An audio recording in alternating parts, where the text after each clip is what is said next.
in the logical structures that you have learned in the last class, things were, the conclusions were of 0 1 type, either true or false. All insects have 6 legs. So, this insect has 6 legs, yes or no. So, yes or no type of answer, that is where that kind of reasoning was applicable. But in many cases, we have to make a probabilistic conclusion of the type that this is called probabilistic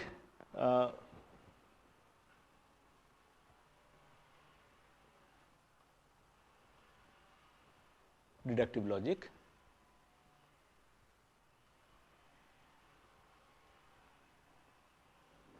Of the kind that 99.99% of humans have heart on the left side of the chest. It is a probabilistic.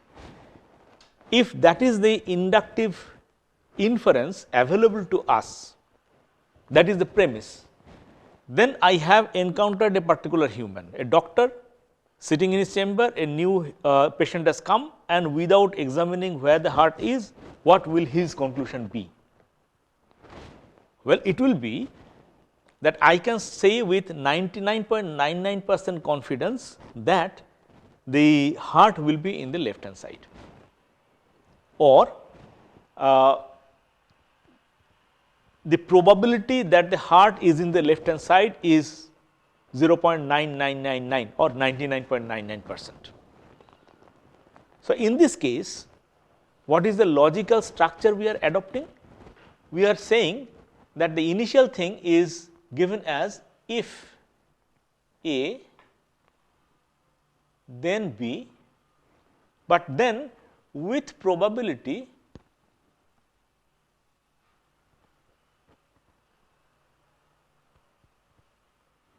not black and white, not always, but with probability P.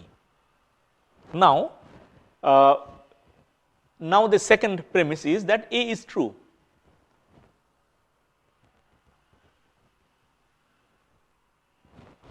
I have encountered a human. If A is a human, then B is his or her will be in the left side of the chest with probability 99.99%. Now, A is true, that means what I have encountered is a human. Is a human, A is true, therefore, we can infer that B is true with probability P, same probability.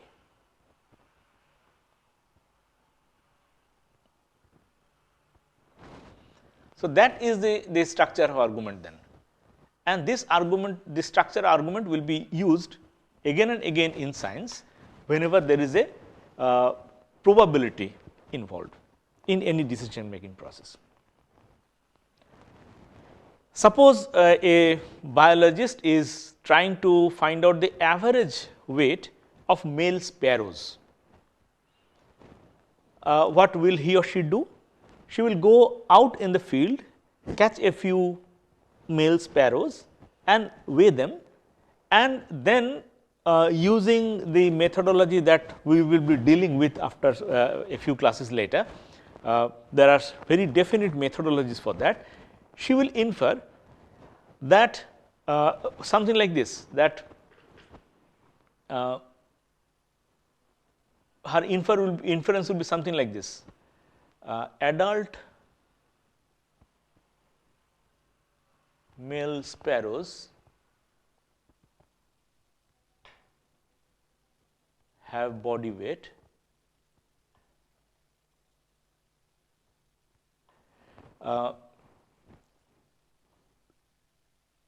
in the range between say M1 and M2. So, adult male sparrows have body weight in this range.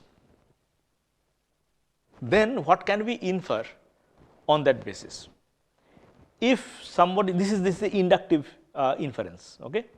Inductive inference available, then it has to be given in terms of some kind of a probabilistic statement, and that is always given in terms of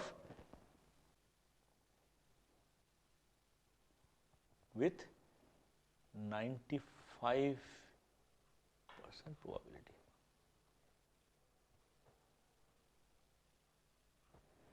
It is also stated often in terms of adult male sparrows have body weight in the range between M1 and M2, and I can state that with 95% confidence. So, the probability actually translates into the extent of confidence that I have in stating this fact. Okay. So, in any case it is a probabilistic inductive inference, and then I have now, the field biologist has now caught a new adult male sparrow, and without weighing it, what will be her inference about that its body weight? It will obviously be its body weight will lie between M1 and M2, and she will be 95% confident that the inference is correct. Okay. So, the inference will be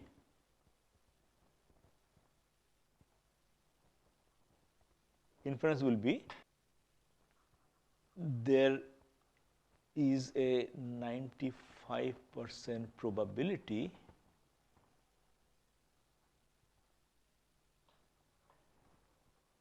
that a particular adult male sparrow's weight will lie between M1 and M2. So, you see this is a probabilistic inference based on a probabilistic inference coming out of the inductive logic. So, this is something that is coming out of the inductive logic. I have got a now particular situation, and my inference regarding the particular situation also has the probability assigned to it. Now, this is the probabilistic modus ponens.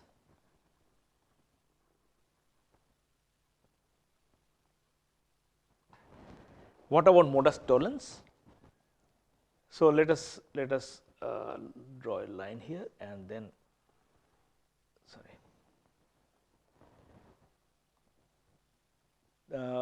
then let us go to modus tollens. Let us see if it works in probabilistic sense. Okay. In the modus tollens, what we will say? If A then B with probability P, let me see. If A then B with probability P,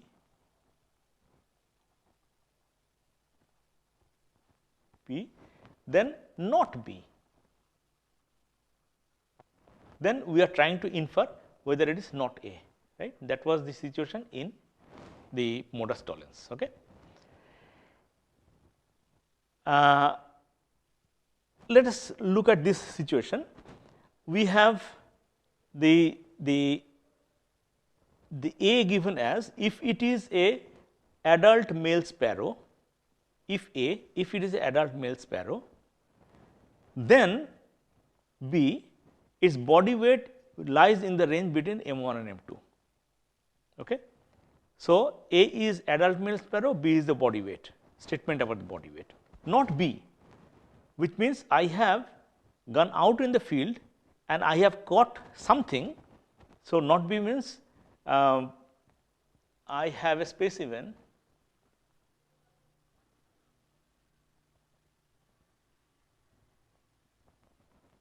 with body weight,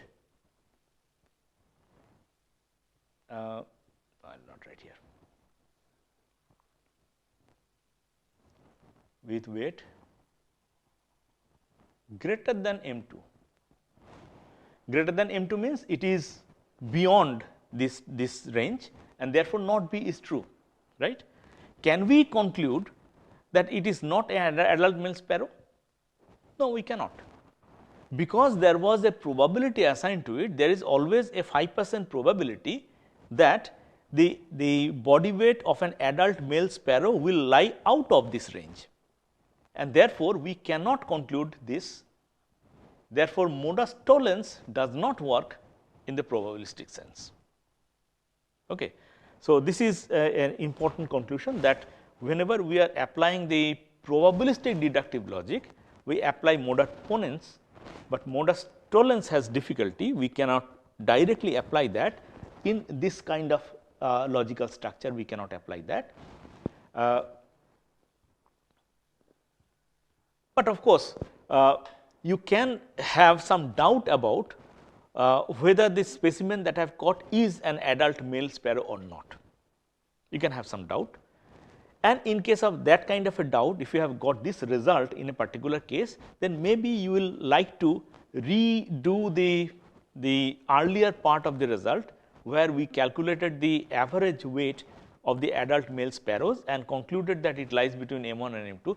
That we might have to redo, we may have some doubt about that, all that can happen. But this statement that because it is lying outside this range, therefore it is not adult male sparrow, that argument would be wrong. Okay, now let me delete this and deal with something else.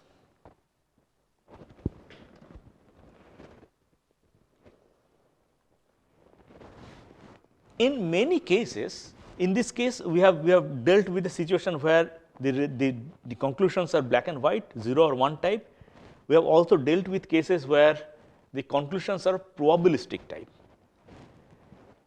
There is another class where there is a premise on the basis of which we have got an inference, but there is another premise which is true, and on that basis the inference is opposite. Then what do we do? For example, a situation where, doctors often face this kind of situation, a situation where you have a premise 1, let me write it.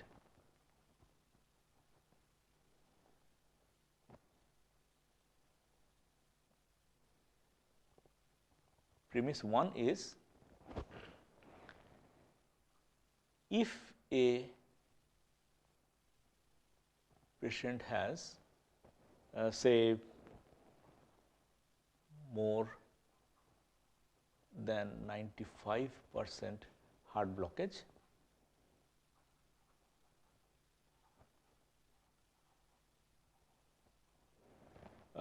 then one should perform.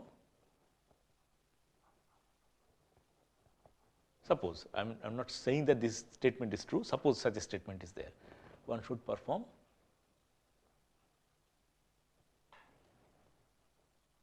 open heart surgery.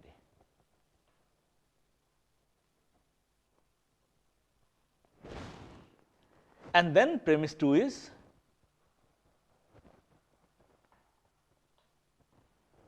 that say a particular patient, say Venu has greater than 95% blockage.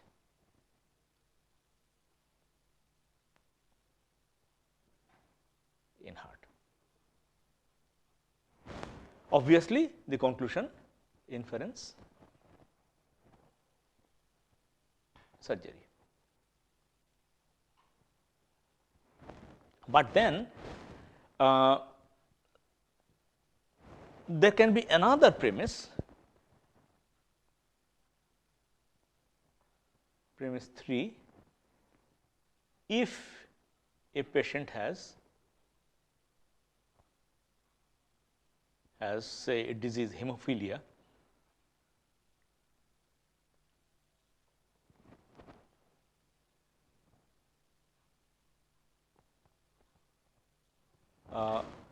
then any cut actually does not heal, the bleeding continues and the person may die. If a patient has hemophilia, operation cannot be performed.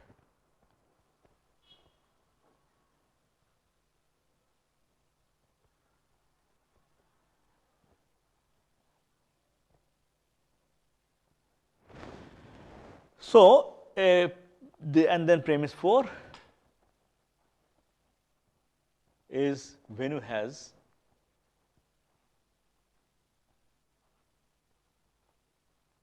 hemophilia. Then what? Its inference would be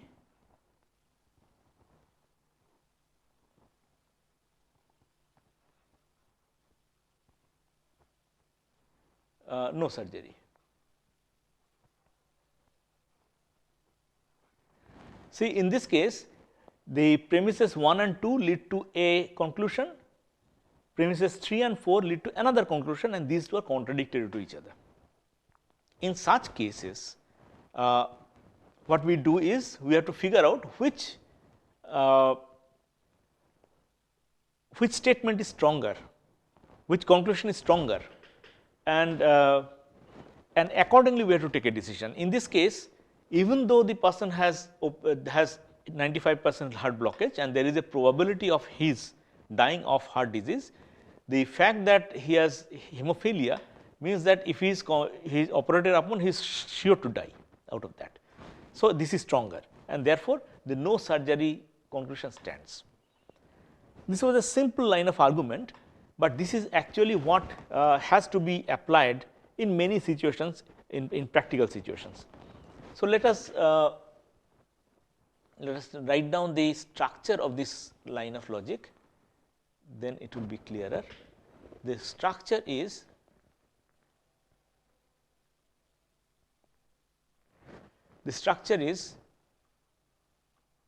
premise 1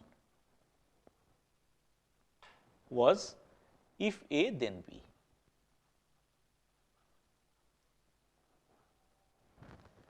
The premise 2 is if C then not B, okay. And then we have a situation where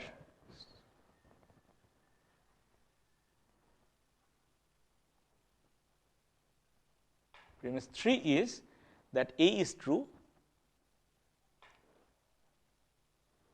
and premise 4 is C is also true. Then you have to add another premise. Premise 5 is premise 2 is stronger than premise 1.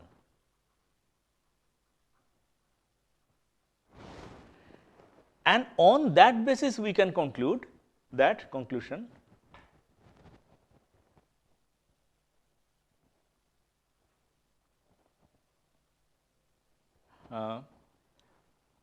not B, because premise 2 is stronger than premise 1. Okay. So, here you are using the fact, you are using an additional premise which says which of the two premises defined earlier is stronger. And these kind of situations are often encountered in sciences, especially when we refer to the ethics of science, because a scientist often faces the dilemma that logically his knowledge has to be used in order to further his professional career, and in order to further the professional career there can be a situation where he has to perform something, do something which is unethical. So, one logical structure asks him to do what is being asked, the employer is asking, the other says do not do that. For example, the fact that we have food adulterants implies that some scientists, chemists were involved in the act of inventing the food adulterants. The fact that we have biological weapons implies that some scientists were involved in the act of inventing biological weapons, with the full knowledge that that is not to the welfare of humanity, that is to the destruction of humanity, but still people are doing that. Why? Because of their failure to apply this. The ethics of science demands that our knowledge, the knowledge that we have obtained by spending public money, using that knowledge we will do welfare for the society. Our knowledge will be used for the upliftment of humanity, while at the same time there is a premise that our knowledge will be used for our own career advancement. Now, the career advancement where I have got the job, that employer asks me to prepare, invent a food adulterant. Do I do it or do I not do it? There, the first premise that our knowledge is something that we have obtained almost as a free gift from the society. The knowledge that has been obtained over millennia of human experience and research, that I have obtained it over a very small span of time through the process of education, and this education has to be given to me by society, and therefore I have to use that knowledge for the welfare of the society. That is a overriding premise. But there is also a premise that I have to use my knowledge to further my career. That should logically be a secondary premise, that is of lesser importance, not stronger. Stronger should be that I cannot use my knowledge for any act that will cause harm to the humanity. But the fact that we do have biological weapons, we do have killing machines, we do have food adulterants, all that imply that many scientists fail in applying this kind of logic properly. This kind of logic is called defeasible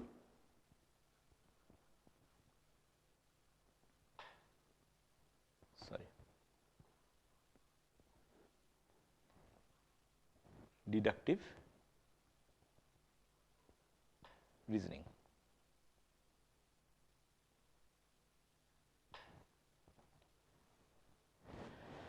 So, in applying deductive reasoning, we have come across a few types of deductive reasoning.